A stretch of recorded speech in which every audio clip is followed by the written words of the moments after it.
Oh! Gotta find a better way to record this stuff.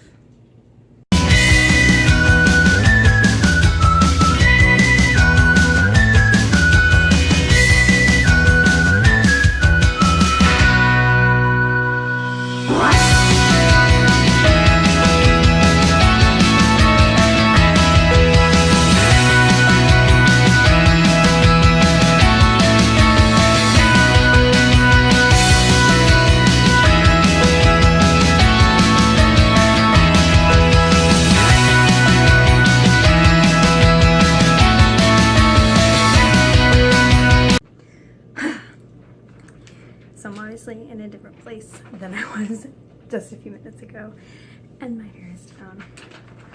Low-key probably sprayed myself in the eye with hairspray like 10 times. Hey guys, it's Shelby. Welcome back to my channel, and today I have a disability tag that I'm going to be doing, and I think I'm just subtly trying to find a good camera angle in different parts of my room. In the meantime, showing you my room, sort of.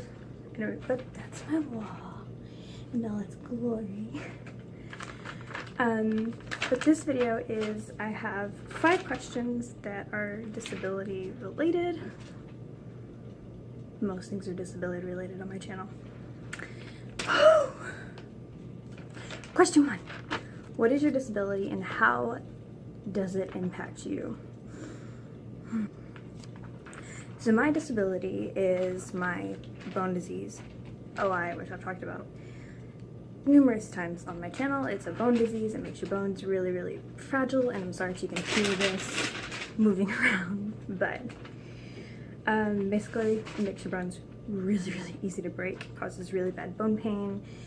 Different worse types can cause a lot of mobility issues. Mine even has some mobility issues. Anyway, that's my disability. It's osteogenesis imperfecta. What's the most common misconception that you experience? So there's a lot of misconceptions surrounding OI for a couple of reasons. One reason being my nails are so long. Ignore them. One reason being that it's so super rare, so there's not a lot known about it. Another reason is it's really complicated. It's a really complex disease. It's really confusing. Confuses me sometimes. But to me, I think the most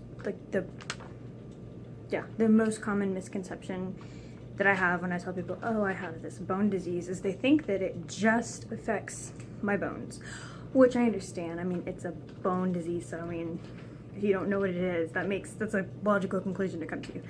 But OI doesn't just affect my bones, it affects so many other things. I have like some hearing loss happening because of it. I have just joint problems. I have tendon problems. I have so many different problems that surrounds OI, and other types also just have numerous other problems. I have breathing problems because of it, because of the way my ribs are shaped and my lungs and all that stuff. So it's not just about your bones, because OI in itself isn't a calcium deficiency. That's another one. So like, oh, so you're just like deficient in calcium. No, I mean, I am, but that's not it. It's a collagen deficiency, and collagen is pretty much in every single part of you. So my body doesn't produce collagen very good, and it doesn't, yeah. So that's probably the biggest misconception, even though those are kind of 2, sorry. Which misconception irritates you the most? So one I didn't name that I don't know if it's a misconception or not, but it's the infamous, you don't look sick. I have so many problems with this. OI is an invisible illness. Not for everyone. There are, like I said, there's some people that have worser types that are in wheelchairs permanently, that are like shorter. That's another thing with OI. It's got short stature, so I'm 5'2", so that's relatively short. But for me, having OI is an invisible illness, as with all of my other ones except for my scoliosis. That's really the only one that you can visibly see.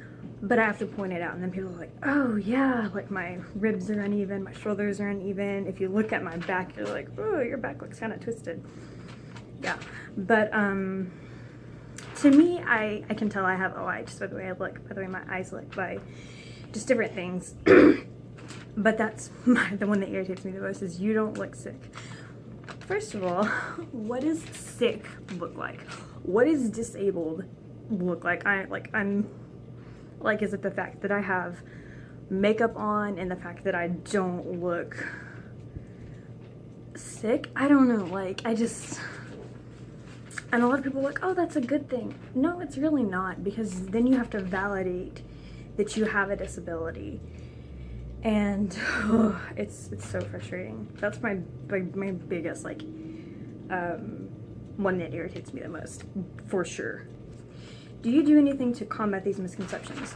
I try to. So I try to just promote understanding and knowledge. So I try to inform people about it, because I feel like the more people that know about it, the more people that are more informed, the less ignorance there is surrounding it, and the less likely there are of people to just jump to conclusions and things if they already know. So I try my best to promote understanding and just, like, answer questions. Like, if people have questions, I'm like, you know, don't be afraid to ask me. Like, no question is really off limits. I love answering questions about my diseases and my disabilities, especially OI, because it's an interesting disease. It really is. But yeah, that's how I try to combat them. The last question is, what more can be done? And I'm gonna set my paper there. Sorry, there's that respiratory problem again. I have like a year-round cough. But I honestly don't know what more can be done that's not already being done. Okay, well, yeah, I do. So to me, society, if you don't have a disability or an illness or a disease or whatever that isn't well known, or that doesn't fit in this like perfect little box of what people think a disability looks like or what people think a disease is, then it doesn't exist and it's not that big of a deal. And that's obviously not the case. So I feel like if people really tried to understand more, and also it's a kind of a two-way street. So people with disabilities, not all people with disabilities obviously, but in my personal experience, people with disabilities, they don't speak up for themselves a lot. And I'm not saying all people with disabilities do, I'm like at all, because I don't do that. I used to, but I don't anymore. But and we've done that for so long that we haven't spoke up, we haven't, you know, said, hey, that's actually wrong and that's not okay, and stood up for ourselves for so long that people think that it's okay, that like what they do when they're being rude and stuff, and it's not. So I just really think that like standing up for yourself and trying to promote understanding is probably the biggest things that we can do to help combat all these kind of issues. But yeah, I think that's it. So yeah, that's it guys for this video. It's a relatively short video. It's like probably gonna be 8 minutes long when I finish. But thank you guys so much for watching. Comment down below what you guys want to see me do next, and if you have any questions, don't forget to give a like and subscribe and hit that bell notification. And thank you so much. Bye.